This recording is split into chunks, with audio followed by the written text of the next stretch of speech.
Monday, September 11th. I was up for a long time last night listening to the rain. It was still raining when Mom dropped me off at the guardhouse.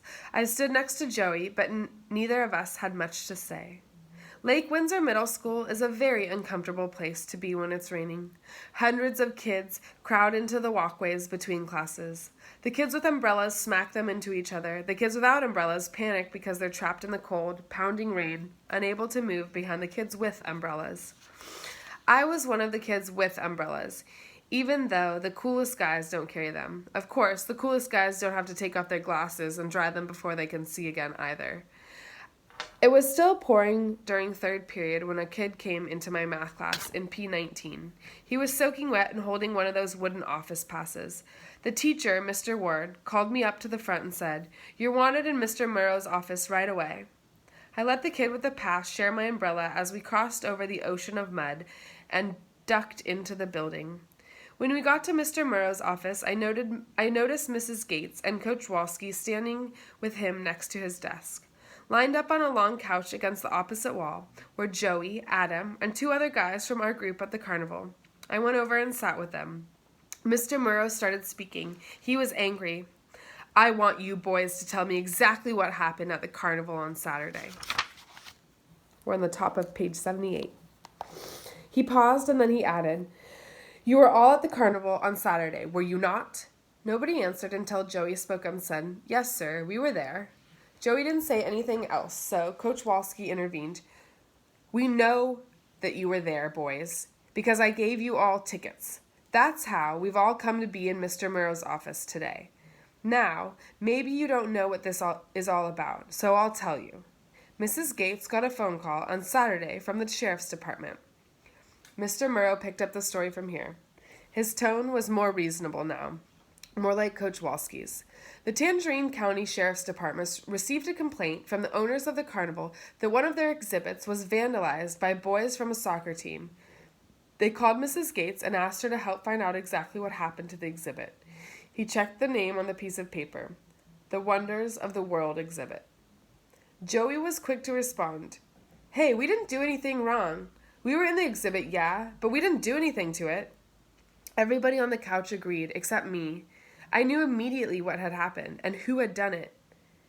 I really didn't want to rat out those soccer guys, but I was the only one who had seen them going in. It had to be me. I raised my hand up limply and I said, "I think I know who did it." All three adults turned to me. Mr. Murrow said, "Okay, who did it?" When I came out of the exhibit, I saw a bunch of guys from Tangerine Middle going in. I think they were soccer players. "Why do you think that?" "Well, sir, they were carrying a soccer ball." The three adults looked at each other, and then they smiled. The rest of us started to relax. Joey said, "Yeah, I saw those guys too, on the way in and on the way out. They were bad news, no question about it." Coach Walski said to Joey, "Did you recognize any of them from our game last year?" Joey was certain. "Oh yeah, they were definitely from that team.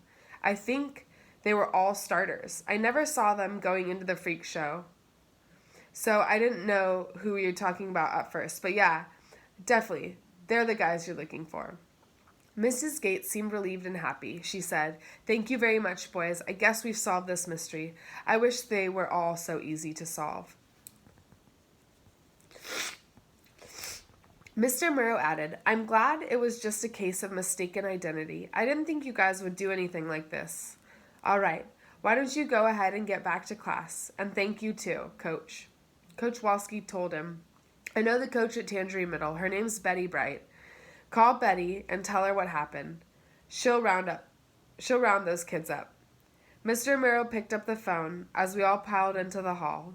Nobody said anything. When we got outside the door, I asked Joey if he wanted to walk under my umbrella. Adam and the other two kids were too cool to have umbrellas, so they took off and ran through the rain toward their portables.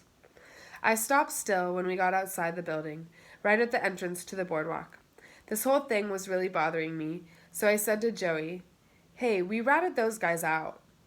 Joey seemed puzzled. "Yeah, so what? They're never going to know who we are." "Oh no. Who knows what Mr. Murrow's going to say to Betty Bright? He might tell her our names. No way. It's not like we're testifying in court or filling out affidavits. Our names aren't on anything. Listen to yourself. You sound like a lawyer. Oh, give me a break, Fisher. Do you want to take the rap for something that you didn't do? No. Joey paused for a moment and asked, so how come you took off at the carnival? I don't know. I paused too. I finally said, that Adam kid, is he going out with Carrie Gardner? Is that the deal? Adam? Adam's a geek. So what does that mean? Is he going out with her or isn't he? Not that I know of. Why? Do you want to go out with her? No. Why? Should I? Well, hey. She obviously likes geeks. Why shouldn't you? I stood there trying to think of a comeback, when suddenly I heard a whooshing sound, like the sound you get when you open a vacuum-sealed can of peanuts. Then the brown water that had piled up all over the fields began to move. It began to run toward the back portables, like someone had pulled the plug out of a giant bathtub. Next came a crack, crack, cracking sound. The boards began to come apart, and the loose mud under the walkways began to slide toward the giant bathtub drain. One after another, the doors of the portables opened up, and the teachers looked out, staring into the dense rain, trying to spot the cause of all this commotion. Mr. Ward opened the door of Portable 19. He stepped out onto the porch and looked back around, across the field. The kids from Mrs. Alvarez's portable came walking out with their belongings in single file, like they were supposed to do in a fire drill. Other teachers saw that Other teachers saw that and started their kids out too. But suddenly there was a larger sound, a louder whoosh, turned every head and opened every eye in that rainy field. Then the walkways started to heave up and down, making terrible splintering noises. Immediately, kids started screaming and vaulting over the handrails, landing in the ankle-deep mud. Another whoosh and a more violent cracking sounds followed. Then every 7th and 8th grader started to pour out of those portables, some still calm, some panicking. There was an instant and total chaos in the back row, one of the nearest to the football fields, because the portables themselves were starting to break apart and move.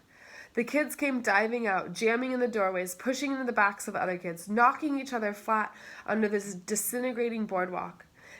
They knocked each other into the moving mudslide that was now swirling in a circle around them. What is it? I yelled to Joey. An earthquake? No, sinkhole, man. It's a sinkhole. It's opening up under the field. Look at 19. I looked and saw the entire portable being swallowed up by the mud, its roof now where its porch steps should be. I yelled, "That's my math class!" Joey shouted back over the din, They must all be trapped in there." I didn't even think about it. I yelled back, "Come on!" We ditched my umbrella and jumped out of the way as the first panic wave reached the building. We pushed around the bottleneck of screaming kids forming at the door. Stepping carefully, we sloshed and fought our way through the mud to Portable 19. We joined some 8th graders in a kind of bucket brigade extending from the field down to the sinkhole. They were grabbing the hands of kids who were trapped in the portable and pulling them up, step by step, to the edge of the hole. Some of those guys must have been 10 feet below ground level at this point, and the sinkhole was still deepening and spreading. The mud continued to swirl around us in a rapid clockwise motion. Empty of kids, Portable 16 fell right over, roof first, into the far end of the hole. Portables 20 and 21 were balanced on the rim of the crater, about to go. Joey and I dug our heels into the mud about halfway down toward the bottom of the hole. We pulled and grabbed at kids as they made their way up the slippery incline to the top. Some of them were so frightened that they didn't want to let go of us, but we pushed them along anyway, up to the next guys. I lost my balance twice and fell into the mud, but I managed to right myself quickly. My glasses were so caked with mud that I could no longer see anything clearly. I must have pulled 20 kids up before I heard Mr. Ward's voice yell, "That's it! That's everybody! Let's get out of here!" Those of us in the middle of the line helped the guys from the bottom to climb out. Then they pulled us up. I heard Mr. Ward again. "There goes 17 and 18. I heard the sounds of Portable 17 and 18 splitting apart. The whooshing was getting louder, and I felt afraid for the first time. Afraid that we might all get sucked down and drown in the mud. We moved out in a tight group, holding onto each other through the field of moving slop and splintered boards. Finally, we pushed our way inside the main building out of the rain. I tried to clean my glasses on my sopping, filthy shirt. No way. Someone snatched the glasses away from me, right out of my hands. It was a big guy with a towel, and he proceeded to wipe them clean. He said, "Mars, my man, good work out there." I knew that voice. I said, "Thanks, Gino." He placed them carefully on my head and said, "It sucks what they did to you, Mars. I told Coach Walski that too. You're the best 7th grade four-eyed Martian goalie in the entire county." "Thanks, Gino. I appreciate that." He started to move on with his towel, but he turned to add, "They should have bent the rules for you, Mars. They bend rules for other guys, lots of them, so they should have bent them for you." I watched Gino head off into the sea of muddy and miserable kids. Sirens started to wail outside. Then the loudspeakers crackled to life. "This is Mrs. Gates. We're experiencing an extreme emergency. Please listen carefully and do exactly as I say. First, any injured student should come immediately to the office. No student who is not injured should attempt to come to the office at this time. All other students should move calmly and quietly to their afternoon bus stops or pickup points. School buses have already been dispatched to drive you home. If you cannot go home at this point, you should proceed to the front entrance and walk to the high school gymnasium." Mrs. Gates repeated this speech twice more as I worked my way out the front door and turned left to my bus stop. I hooked up with Joey again there. He said he'd heard that there were kids with broken arms and legs all over the office.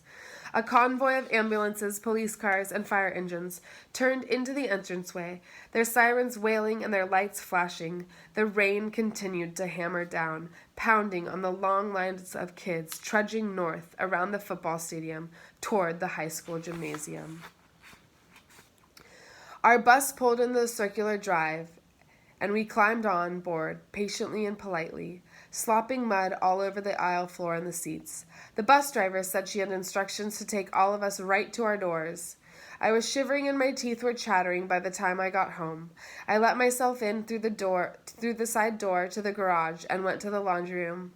I peeled off my shirt, socks, shoes, and pants, and dumped them all into the washing machine. Then, wearing only my undershorts, and streaked head to foot with mud like one of those guys lost from the Amazon rainforest, I went to break the news to Mom.